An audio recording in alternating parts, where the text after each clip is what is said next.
गेल्या काही काळापासून मणिपूर हे नाव सतत चर्चेत आहे. मे 2023 पासून तिथली परिस्थिती खूपच गंभीर बनली आहे. पण हा जो संघर्ष आहे ना, तो फक्त दोन गटांमधलं भांडण नाहीये. याच्या मुळाशी आहे तिथली जमीन, तिथला इतिहास आणि लोकांची अस्मिता. सगळं काही एकमेकांत गुंतलेलं आहे. चला, आज आपण हेच सगळं सोप्या भाषेत उलगडून पाहूया. या सगळ्याची किंमत काय मोजावी लागली आहे? तर ती मोजली गेली आहे माणसांच्या जीवांमध्ये. मे 2023 पासून आत्तापर्यंत 260 पेक्षा जास्त लोकांनी आपला जीव गमावलाय. आणि हे फक्त आकडे नाहीत, लक्षात घ्या. प्रत्येक आकड्यामागे एक कुटुंब आहे जे पूर्णपणे उद्ध्वस्त झालंय. आणि ज्यांचे जीव वाचले त्यांचं काय? त्यांचं आयुष्यही अक्षरशः रस्त्यावर आलंय. तब्बल 60,000पेक्षा जास्त लोक आपलं घर, आपली जमीन सगळं सोडून आज मदत छावण्यांमध्ये राहत आहेत. जरा विचार करा, एका रात्रीत तुमचं सगळं काही हिरावून घेतलं तर कसं वाटेल? तर मग प्रश्न हा आहे की मणिपूर आज या वळणावर येऊन पोहोचलं कसं? हे समजून घेण्यासाठी आपण काही महत्त्वाच्या गोष्टींवर नजर टाकू. सगळ्यात आधी पाहूया हे राज्य विभागलं कसं गेलंय.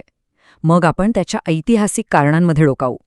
त्यानंतर 2023 मध्ये अचानक हा वणवा का पेटला ते समजून घेऊ. आणि मग पाहूया की या विभक्त झालेल्या अशांत वातावरणात पुढे शांततेचा मार्ग कसा असू शकतो.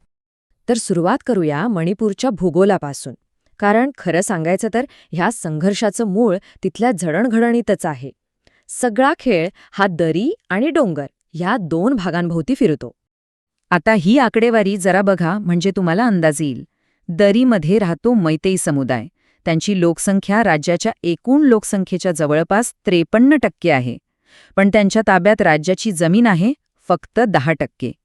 याउलट डोंगराळ भागात राहतात कुकी आणि नागा जमाती. त्यांची लोकसंख्या आहे साधारण 40%, पण त्यांच्याकडे राज्याची तब्बल 90% जमीन आहे. आता असं का? याचं कारण म्हणजे आदिवासींना मिळालेला विशेष दर्जा. या दर्जामुळे त्यांच्या जमिनीला संरक्षण आहे आणि मैतेई लोकांना डोंगराळ भागात जमीन विकत घेता येत नाही. आणि हीच जी विषम रचना आहे ना, ती या संघर्षाच्या केंद्रस्थानी आहे. ही झाली जमिनीची विभागणी. पण या भौगोलिक दरीसोबतच एक इतिहासाची जखमही आहे. गोष्ट आहे 1949 सालची. मणिपूरचं भारतात विलिनीकरण झालं. पण अनेक गट असं मानतात की हे विलिनीकरण महाराजांवर दबाव आणून जबरदस्तीने केलं गेलं होतं. आणि ती एक ऐतिहासिक खंत, ती नाराजी आजही तिथल्या लोकांच्या मनात घर करून आहे. तर ही दरी, मग ती भौगोलिक असो किंवा भावनिक, ती आणखी खोल कशी होत गेली? यामागे आहेत काही दशकांपासूनची सरकारी धोरणं आणि काही कायदे, ज्यांनी नकळतपणे ही आग धुमसत ठेवली. ही दरी काही एका रात्रीत तयार झालेली नाहीये. याची मुळं खूप खोलवर आहेत. ही टाईमलाईन बघा. याची सुरुवात होते थेट 1891 मध्ये, जेव्हा ब्रिटिशांनी त्यांच्या सोयीसाठी प्रशासकीयदृष्ट्या दरी आणि डोंगर अशी सरळ विभागणी केली. त्यानंतर आला 1960चा भूमी कायदा. या कायद्यानं मैतेई लोकांना डोंगराळ भागात जमीन खरेदी करण्यापासून कायदेशीररित्या रोखलं. आणि मग 2012 साली एक महत्त्वाचं वळण आलं. मैतेई समाजानं स्वतःसाठी अनुसूचित जमाती म्हणजे एसटी दर्जाची मागणी करायला सुरुवात केली. आणि इथूनच हा तणाव एका नव्या पातळीवर पोहोचला. आता ही परिस्थिती आधीच इतकी गुंतागुंतीची होती. त्यात भर पडली ती सशस्त्र गटांची. मैतेई लोकांचे वेगळे गट, नागांचे वेगळे आणि कुकींचेही वेगळे. प्रत्येकाची स्वतःची एक सशस्त्र सेना. प्रत्येकाच्या मागण्या वेगवेगळ्या, प्रत्येकाचे हेतू वेगळे.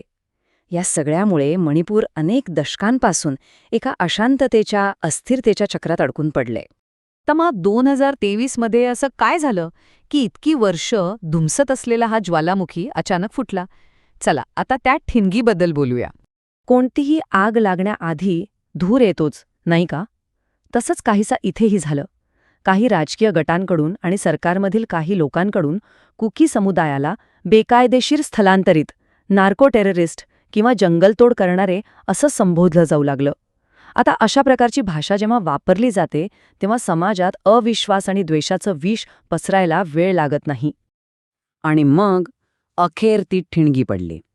14 एप्रिल 2023 मणिपूर उच्च न्यायालयाने एक आदेश दिला. त्यांनी राज्य सरकारला सांगितलं की मैतेई समाजाला एसटी यादीत समाविष्ट करण्याच्या मागणीवर विचार करा. या एका आदेशाने आदिवासी समाजात म्हणजे कुकी आणि नागा लोकांमध्ये एकच खळबळ माजली. त्यांच्या मनात एक भीती निर्माण झाली की जर मैतेई लोकांनाही एसटी दर्जा मिळाला तर आपल्या जमिनी, आपल्या नोकऱ्या, आपलं अस्तित्वच धोक्यात येईल. आणि मग तो दिवस उजाडला, 3 मे 2023. त्याच भीतीचा स्फोट झाला. आदिवासी समाजाने एक मोर्चा काढला होता आणि त्याच दरम्यान हिंसाचार भडकला.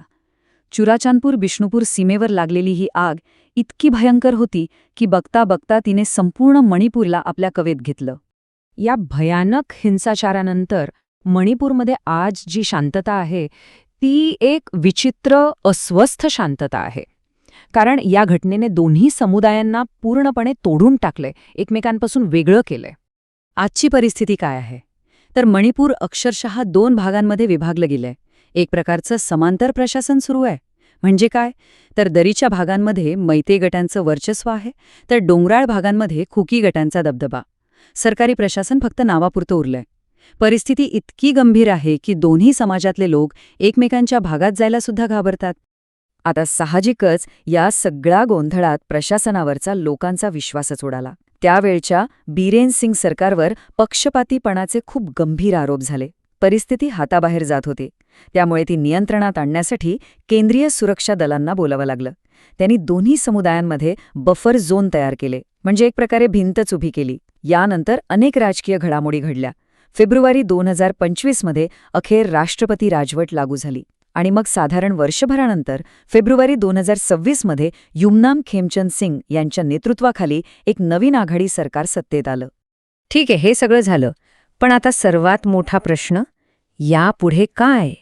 यातून बाहेर पडण्याचा मार्ग कोणता? शांततेसाठी काय करावं लागेल? यावर तज्ज्ञ काय सांगतायत? त्यांच्या मते एकाच वेळी अनेक गोष्टी कराव्या लागतील. सगळ्यात पहिलं आणि महत्त्वाचं पाऊल म्हणजे निशस्त्रीकरण. हिंसाचारात जी शस्त्र लुटली गेली, जी लोकांच्या हातात आहेत, ती परत घ्यावी लागतील. त्यानंतर दोन्ही समुदायांच्या नेत्यांना एकत्र बसवून एक विश्वासार्ह संवाद सुरू करावा लागेल. तिसरं म्हणजे ज्या मूळ कारणांमुळे हा संघर्ष सुरू झाला, म्हणजे डोंगराळ भागाचा विकास, अफूच्या शेतीला पर्याय देणं, यावर काम करावं लागेल. आणि चौथी गोष्ट म्हणजे उत्तरदायित्व. ज्यांनी हिंसाचार केला त्यांना कायद्याच्या चौकटीत शिक्षा झालीच पाहिजे. हे सगळं वाटतं तितकं सोपं नाहीये, खूप खड्डर आहे. पण याशिवाय दुसरा कुठला मार्गही दिसत नाहीये. आणि म्हणून शेवटी एकच प्रश्न उरतो. आज जिथे 2 समाज एकमेकांपासून इतके दुरावले आहेत, जिथे हजारो शस्त्र अजूनही लोकांच्या हातात आहेत, तिथे केवळ चर्चेतून, संवादातून ही अनेक दशकांची खोल दरी सांधली जाईल का? या एकाच प्रश्नाच्या उत्तरात मणिपूरचं भविष्य दडलेलं आहे.